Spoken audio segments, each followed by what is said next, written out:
Alhamdulillah, wassalatu wassalam ala rasulillah, wa ala alihi wa sahbihi wa man wala, wa ba'd.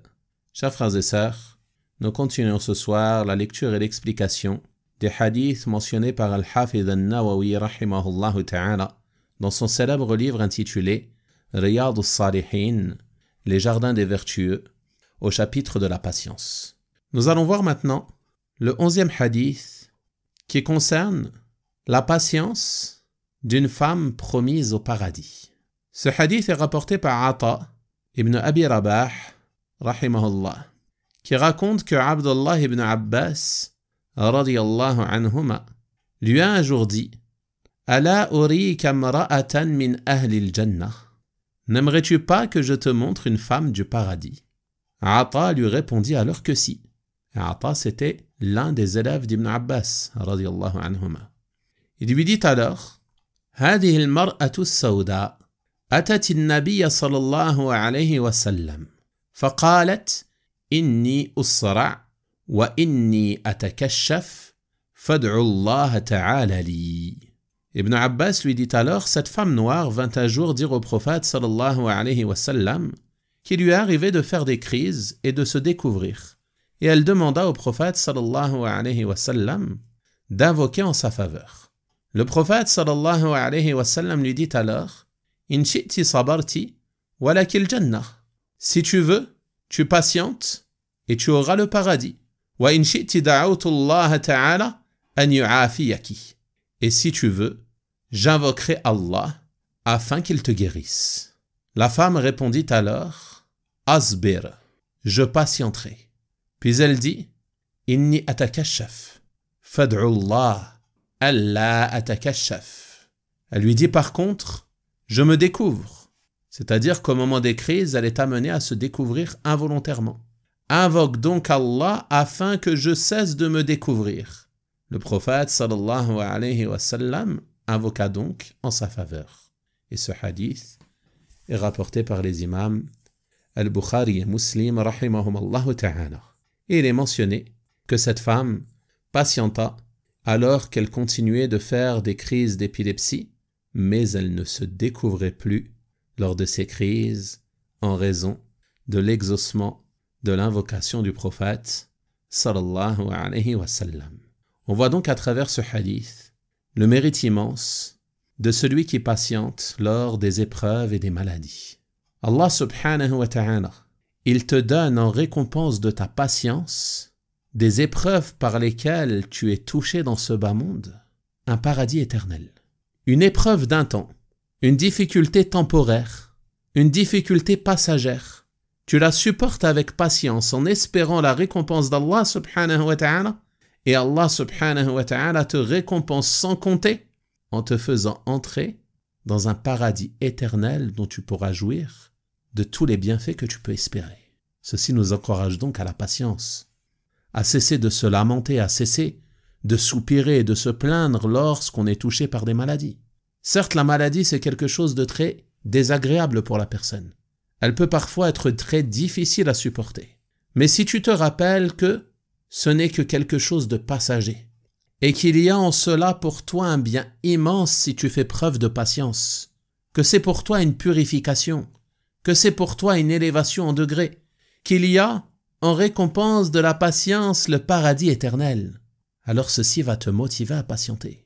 Et rappelle-toi également de la parole du prophète sallallahu alayhi wa sallam qui a dit « Le croyant et la croyante ne cessent d'être éprouvés dans leur corps, dans leurs biens et dans leurs enfants, jusqu'à rencontrer Allah subhanahu wa ta'ala sans ne porter aucun péché. » Allahu Akbar. Tu ne cesses d'être éprouvé jusqu'à rencontrer Allah subhanahu wa ta'ala sans ne porter aucun péché. Donc ces épreuves, ces maladies, ces difficultés, c'est un bien pour le croyant. On insiste une fois de plus, comme on l'a vu dans un hadith précédent, que ceci est un bien pour le croyant, c'est-à-dire celui qui patiente, celui qui ne se lamente pas, celui qui ne s'indigne pas, celui qui fait preuve de patience en contenant son cœur, sa langue et son corps, de tout ce qui déplaît à Allah subhanahu wa ta'ala.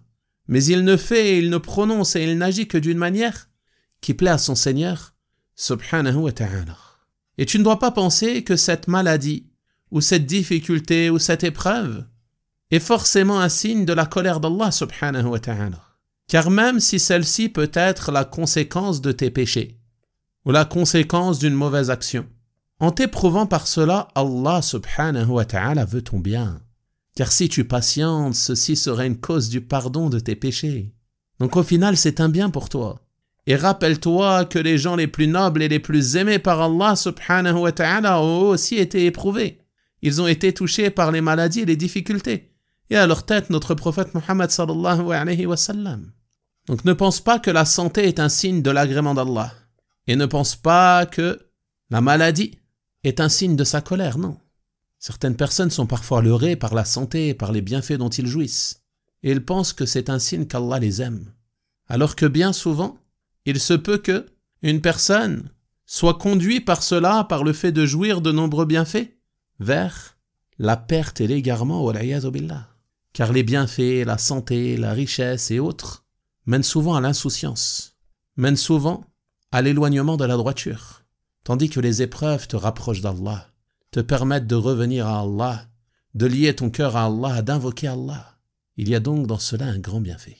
Également, on voit dans ce hadith que les maladies par lesquelles sont touchés les serviteurs, même si elles peuvent avoir des remèdes parmi les médicaments ou autres, il est aussi possible d'y remédier par une chose bien plus immense, qui est le fait de s'en remettre à Allah subhanahu wa ta'ala en l'invoquant d'une invocation sincère.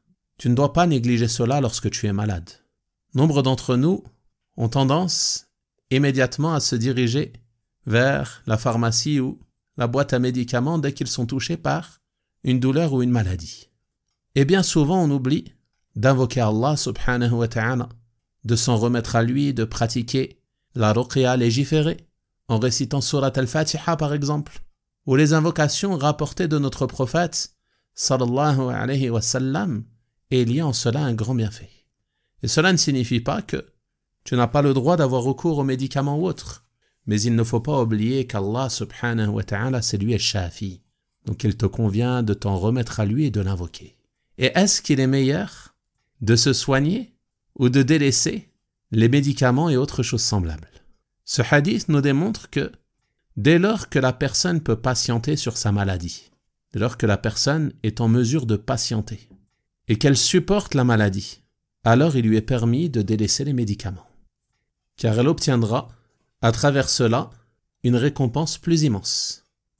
Mais celui qui ne patiente pas ou qui ne supporte pas la maladie, alors le mieux pour lui est de chercher à se soigner, de craindre de tomber dans les lamentations, les plaintes, l'indignation et autres parmi les choses qui s'opposent à la patience.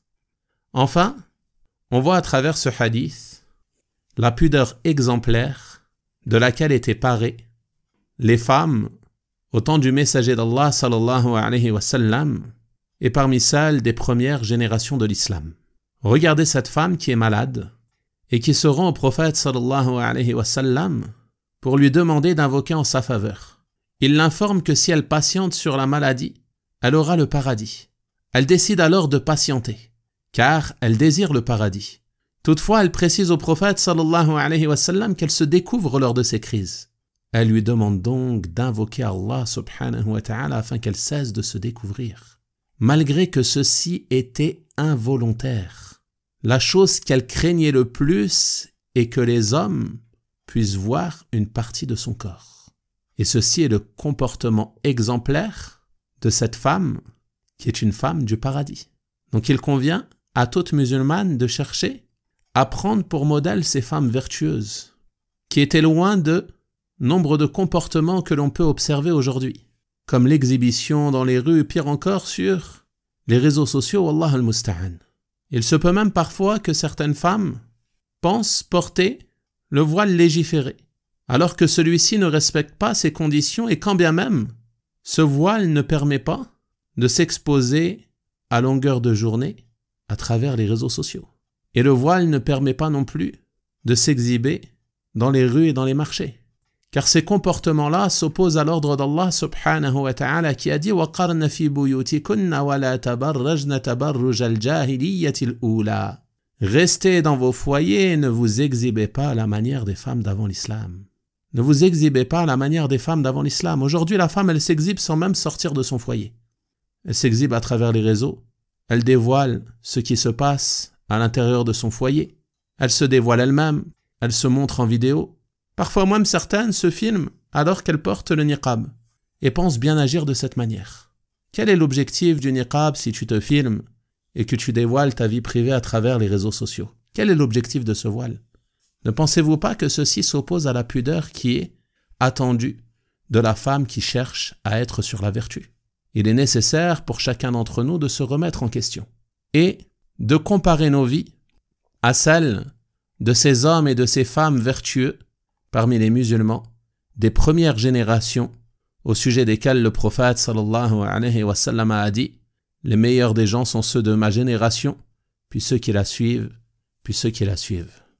Et il visait par cela ce que l'on appelle les générations privilégiées de nos pieux prédécesseurs, rahimahumullah ta'ala.